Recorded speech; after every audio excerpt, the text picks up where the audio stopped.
السلام علیکم۔ ایک ایسا سفر جناب رسول صلی اللہ علیہ وآلہ وسلم سے پہلے جو کسی نے کیا اور نہ ہی کوئی کرے گا، 7 آسمانوں کا سفر۔ یہ عظیم سفر آپ صلی اللہ علیہ وسلم کی زندگی میں اس وقت رونما ہوا جب آپ زندگی کے مشکل اور سخت ترین دور میں تھے۔ آپ سے پہلے اظہار لا تعلقی کیا گیا، پھر آپ کے قریب ترین شخص حضرت ابو طالب کا انتقال ہوا۔ اسی سال حضرت خدیجہ کی بھی وفات ہوئی۔ اس سال کو عام الحزن یعنی غم کا سال بھی کہا جاتا ہے۔ اس کے بعد سفر طائف میں آپ پر پتھراؤ کیا گیا، جس کی وجہ سے آپ کے جوتے خون سے بھر گئے، اور سب سے بڑھ کر یہ کہ مکہ میں داخلے پر پابندی لگا دی گئی۔ سفر طائف کے بعد معراج کا واقعہ پیش آیا جو اللہ کے خاص انعام اور نبوت کا ایک بہت بڑا معجزہ ہے۔ یہ واقعہ اس طرح ہوا کہ آپ صلی اللہ علیہ وآلہ وسلم مکہ میں حضرت ام ہانی کے گھر رات کے وقت آرام فرما رہے تھے کہ اللہ تعالیٰ نے جبرائیل کو آپ کے پاس بھیجا، اور جو آپ کو مسجد الحرام لے گئے، پھر وہاں سے براق پر سوار کر کے مسجد الاقصی۔ یہاں تمام انبیاء نے آپ کی ابتدا میں نماز ادا کی، آپ کو 7 آسمان کی سیر کرائے گی، آپ اللہ سے ہم کلام ہوئے۔ آپ صلی اللہ علیہ وسلم بیت المقدس پہنچنے سے پہلے جبرائیل امین کے ساتھ جا رہے تھے کہ راستے میں ایک سرسبز علاقے سے گزر ہوا۔ جبرائیل نے آپ سے کہا کہ 2 رکعت نماز پڑھنا چاہیے۔ آپ نے براق سے اتر کر 2 رکعت نماز ادا کی۔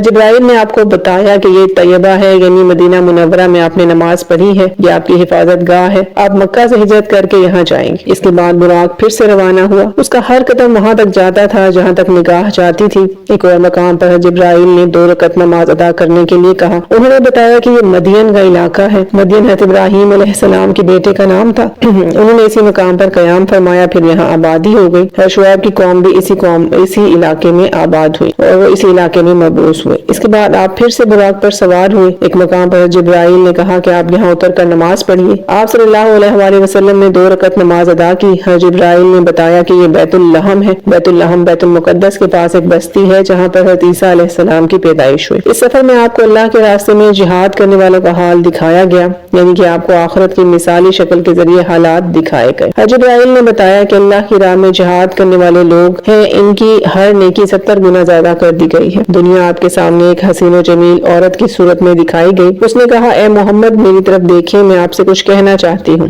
آپ نے کوئی توجہ نہ دی اور حضرت جبرائیل سے پوچھا کہ یہ کون ہے؟ انہوں نے بتایا کہ یہ دنیا ہے، اگر آپ اس کی طرف متوجہ ہوتے تو آپ کی امت آخرت کے مقابلے میں دنیا کو اختیار کرتی۔ پھر آپ صلی اللہ علیہ وسلم کو راستے میں ایک بڑھیا کو دکھایا گیا۔ حضرت جبرائیل علیہ السلام سے پوچھا، یہ کون ہے؟ انہوں نے کہا، یہ دنیا ہی ہے، دنیا کی عمر کا اتنا ہی حصہ باقی ہے جتنا اس بڑھیا کا ہو سکتا ہے۔ کہ بعد امانت میں خیانت کرنے والے، فرض نماز چھوڑنے والے، بدکاری، راہزنی کرنے والے، ڈاکہ ڈالنے والے، سب کو بھیانک انجام آپ کو دکھائے گئے۔ امانت میں خیانت کرنے والے اپنے بوجھ میں اضافہ کیے جا رہے تھے اور بوجھ کو اٹھانے کے قابل نہیں تھے۔ فرض نمازوں کو چھوڑنے والوں کے سر کو کچلا جا رہا تھا، ریزہ ریزہ ہوتا، پھر اپنی اصل حالت میں آ جاتا اور کچلنے کا عمل پھر سے شروع ہو جاتا۔ انہیں بالکل مہلت نہ دی جاتی۔ اللہ تعالیٰ نے آپ کو تاریخ انسانی کی سب سے بڑی سیر کرائی، 7 آسمانوں کی سیر۔ یہ نبوت کے 11ویں سال میں ہوا۔ اس کے بعد آپ کی زندگی میں انقلاب برپا ہو گیا۔ مکہ میں اب مشکل حالات میں تھے، لیکن اس کے بعد آپ نے مدینہ ہجرت فرمائی جہاں لوگوں نے آپ کو اپنا بادشاہ اور سردار مان لیا۔ ایک راہ جبرائیل علیہ السلام آپ کے پاس حاضر ہوئے، آپ کو براق پر سوار کیا اور مکہ سے یروشلم لے گئے۔ بیت المقدس میں آپ نے تمام انبیاء کرام کی امامت فرمائی اور وہاں سے پہلے آسمان کی طرف روانہ ہوئے۔ وہاں آپ کی ملاقات حضرت آدم علیہ السلام سے ہوئی، جن کے دائیں جانب جنت اور بائیں جانب دوزخ تھی۔ حضرت آدم دنیا کے پہلے انسان ہیں، دنیا کے تمام انسان آپ کی اولاد ہیں۔ حضرت آدم کا ذکر قرآن مجید میں 25 مرتبہ آتا ہے۔ آپ دوسرے آسمان کی طرف روانہ ہوئے،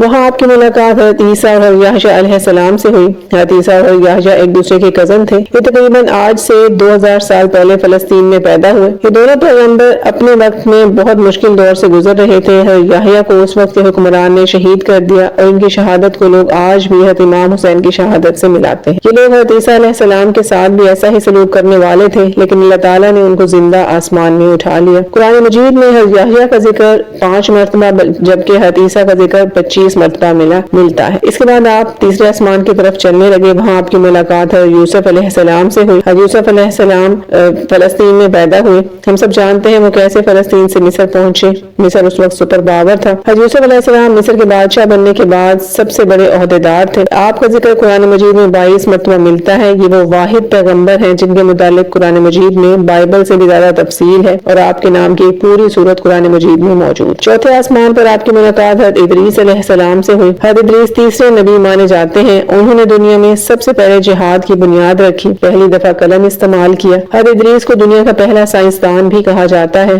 انہوں نے ستاروں اور سیاروں کی گردش کو اسٹڈی کیا۔ آپ کا ذکر قرآن مجید میں 2 بار ملتا ہے۔ 5ویں آسمان پر آپ کی ملاقات حضرت ہارون علیہ السلام سے ہوئی۔ حضرت ہارون علیہ السلام حضرت موسیٰ علیہ السلام کے چچزاد بھائی تھے۔ وہ بنی اسرائیل میں ایک بہت بڑے عالم تھے۔ حضرت موسیٰ فرعون کے گھر میں پلے بڑھے، انہیں بنی اسرائیل کی کتابوں اور تاریخوں کے بارے میں اتنی معلومات نہیں تھی، لہٰذا انہیں ایک ایسے شخص کی تلاش تھی جو بنی اسرائیل کی کتابوں سے واقف ہو، اور وہ تھے ان کے بھائی حضرت ہارون علیہ السلام۔ آج بھی یہودیوں میں سب سے زیادہ عالم حضرت ہارون علیہ السلام کی اولاد میں سے ہی ہے۔ یہی وجہ ہے کہ یہودیوں میں ان کی اولاد کو خاص اہمیت دی جاتی ہے، جیسے اسلام میں سیدوں کو دی جاتی ہے۔ حضرت ہارون کا ذکر قرآن مجید میں 20 مرتبہ آیا ہے۔ چھٹے آسمان پر آپ کی ملاقات ایک ایسے پیغمبر سے ہوئی جن کا ذکر قرآن مجید میں 136 دفعہ ملتا ہے۔ یہ تمام انبیاء سے زیادہ ہے، اور یہ حضرت موسیٰ علیہ السلام۔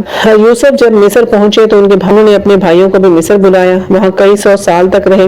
آہستہ آہستہ وہاں مالی لحاظ سے مضبوط ہو گئے۔ ان کی بڑھتی طاقت سے مصر والے ان سے خوف کھانے لگے۔ انہوں نے بنی اسرائیل پر ظلم ڈھانا شروع کر دیا، ان کو اپنا غلام بنا لیا۔ بنی اسرائیل 400 سال تک ان کے غلام رہے۔ بالآخر موسیٰ علیہ السلام کی قیادت میں اللہ تعالیٰ نے بنی اسرائیل کو فرعونیوں سے نجات دی۔ وہاں سے آپ 7ویں اور آخری آسمان کی طرف روانہ ہوئے، جہاں حضرت ابراہیم علیہ السلام سے آپ کی ملاقات ہوئی۔ آپ کو جد الانبیاء بھی کہا جاتا ہے۔ اس کے بعد آپ سدرۃ المنتہا پہنچے۔ آپ نے بیت المعمور کی زیارت کی، جس کا طواف ہر سال 70,000 فرشتے کرتے ہیں۔ سدرۃ المنتہا وہ مقام ہے جس کے آگے کوئی مخلوق نہیں جا سکتی، اس لیے آپ نے جبرائیل کو وہیں چھوڑا اور آگے چلے گئے۔ اللہ کی بارگاہ میں آپ صلی اللہ علیہ وآلہ وسلم حاضر ہوئے۔ بعد میں صحابہ نے آپ سے سوال کیا کہ کیا آپ نے اللہ کو دیکھا تھا؟ تو آپ نے فرمایا میں کیسے دیکھ سکتا ہوں، وہاں نور ہی اتنا تھا، ہر طرف نور کا پردہ تھا۔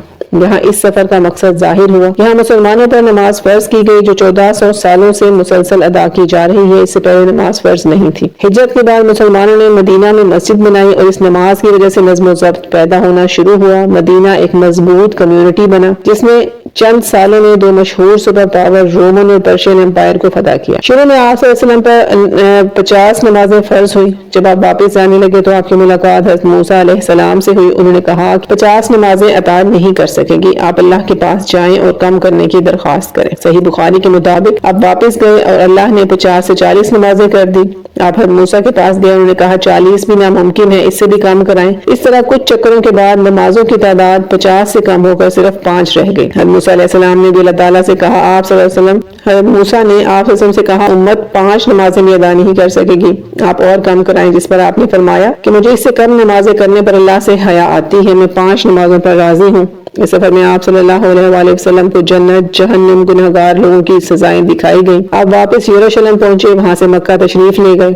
واپسی پر آپ نے ایک قافلہ دیکھا جس کا ایک اونٹ قافلے سے علیحدہ ہو گیا تھا۔ آپ مکہ پہنچے تو لوگ سو رہے تھے، اس کا مطلب ہے آپ نے یہ سارا سفر ایک دن ایک رات میں طے کیا۔ یہ کیسے ممکن ہے؟ آئنسٹائن کی تھیوری کے مطابق مطلب یہ ہے کہ ایک شخص اگر تیز بھاگ رہا ہے اور ایک شخص اپنی جگہ پر کھڑا ہے تو دونوں وقت کو بالکل مختلف محسوس کریں گے، اور اگر کوئی سپیڈ آف لائٹ سے سفر کرے تو اس کے لیے ٹائم بہت سلو ہوگا، جسے ٹائم ڈائلیشن کہتے ہیں۔ اور ہم دیکھ چکے ہیں کہ براق کا نام اس کے سپیڈ کی وجہ سے رکھا گیا ہے۔ آپ صلی اللہ علیہ وسلم کے لیے ایک بہت بڑی رات تھی اور باقی لوگوں کے لیے ایک نارمل رات۔ جب آپ مکہ پہنچے تو آپ جانتے تھے کہ اگر لوگوں کو اس سفر کے بارے میں بتائیں گے تو وہ یقین نہیں کریں گے، آپ کا مذاق اڑائیں گے۔ آپ سے بیت المقدس کے بارے میں لوگ پوچھنے لگے، کیونکہ آپ اس سے پہلے وہاں نہیں گئے تھے۔ اللہ تعالیٰ نے بیت المقدس کو آپ کے سامنے لا کھڑا کیا، جسے وہ اپنی آنکھوں سے دیکھ رہے تھے۔ لوگ سوال کرتے گئے اور آپ ان کے بالکل صحیح جواب دیتے گئے۔ لوگ حیرانی کے عالم میں آپ صلی اللہ علیہ وسلم کو دیکھتے رہے۔ آپ نے ان لوگوں کو اس قافلے کا بھی بتایا جس کا اونٹ گم ہو گیا تھا۔ جب وہ قافلہ مکہ پہنچا تو انہوں نے بتایا واقعی ان کا اونٹ بھاگ گیا تھا۔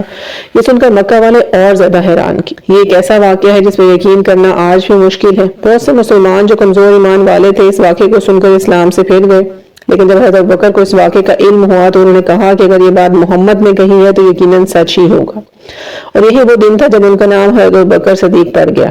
اس سفر کے بعد اسلام کو عروج ملنا شروع ہوا۔ اگلے سال 72 لوگ آپ صلی اللہ علیہ وسلم کے ہاتھ پر بیعت کرنے کے لیے مکہ تشریف لائے، اور یہ تھا سفر معراج۔ امید ہے آپ کو آج کی ویڈیو پسند آئی ہوگی۔